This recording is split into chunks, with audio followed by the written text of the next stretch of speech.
Well, good morning and welcome to our midweek service. And today I'm going to just read from Psalm 107. It's the first three verses, and then there's a few verses as examples. Give thanks to the Lord, for he is good. His love endures forever.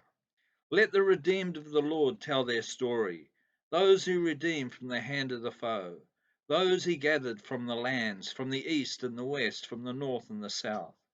And then it goes on and gives some examples. Some wandered in desert wastelands, finding no way to a city where they could settle. Then down verse 10, some sat in utter darkness, prisoners suffering in iron chains because they rebelled against the Lord's commands. Some became fools through their rebellious ways and suffered affliction because of their iniquities. Some went out on the sea in ships. They were merchants on the mighty waters. And so then it goes and it says, but the upright see and rejoice, but all the wicked shut their mouths. Let the one who is wise heed these things and ponder the loving deeds of the Lord. And on Sunday, we were looking at Rahab. And one of the things that we looked at was the fact that this is Rahab's story.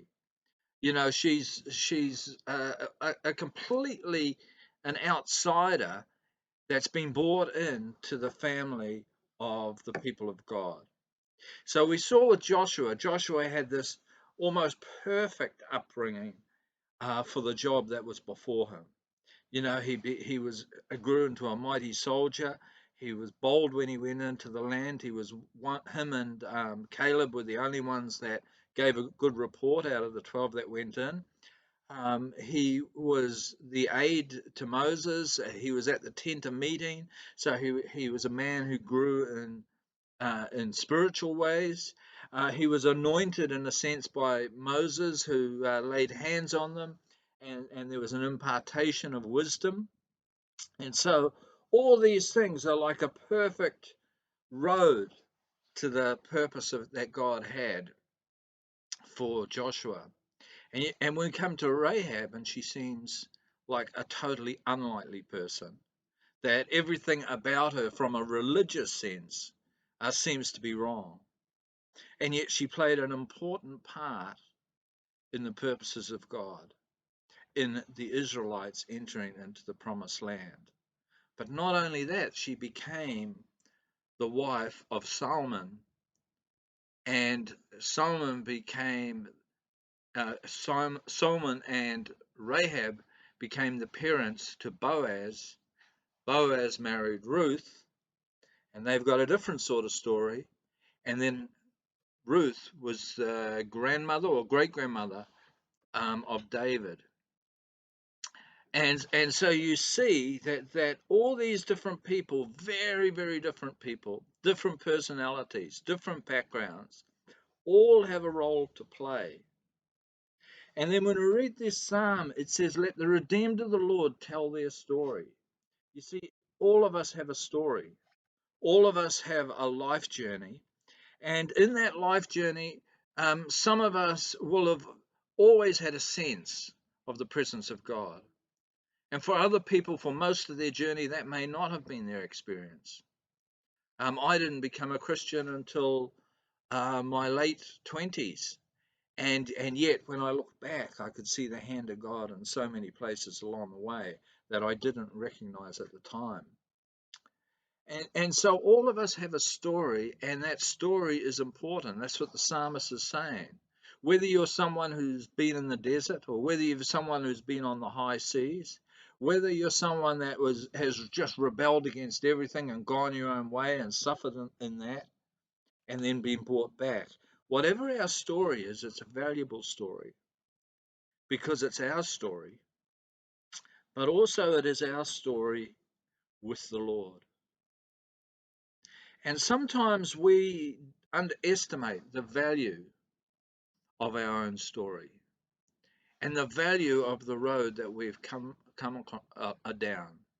And particularly if we're in a time in our life where we are struggling with situations, or, you know, whether we're right in a situation and we're struggling, or whether we're looking ahead with uncertainty.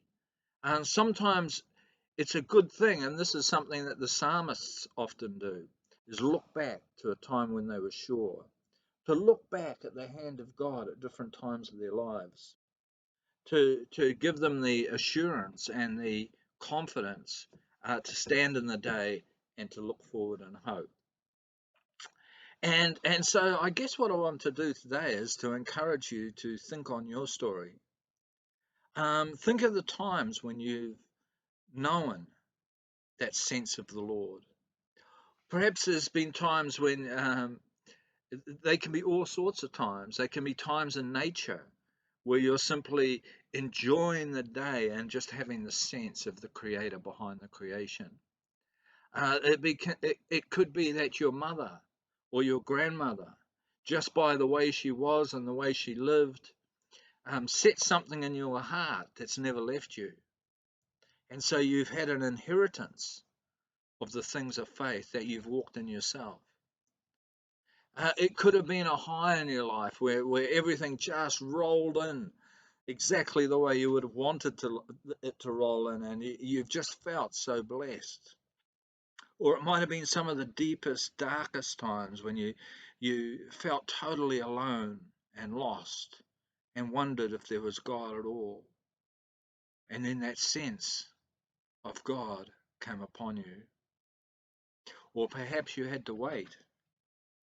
You had to wait and hear the assurance from another friend or from a Christian of the goodness of God.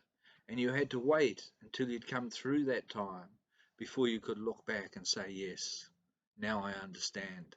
The Lord was with me in that. And so we have a story, but we have a story that is a story, our walk with the Lord. That the Lord who's always been with us, and at times we've seen it and at times we've understood it, but very often we haven't. And very often we haven't seen it. And some things we've had to look back on. And they're things to give thanks for. And to realize that that story, that is your story, is something that can't be taken from you, but it's also a gift that you can give to somebody else. It's not about telling our life story. It's about sharing some of the treasures, sharing some of the things of our walk with God that may be of help to another person. Because being human, we've been through all sorts of emotions and all sorts of situations. And it's good. It's good to know that about each other. And it's good to know, to let other people know that, to help them in their walk when they're struggling, when they're unsure, when they don't know which road to take. So that's what I want to leave you with today. The word of the psalmist, verse 2 of Psalm 107. Let the redeemed of the Lord tell their story, those he has redeemed from the hand of the foe. So I want to just bless you with that.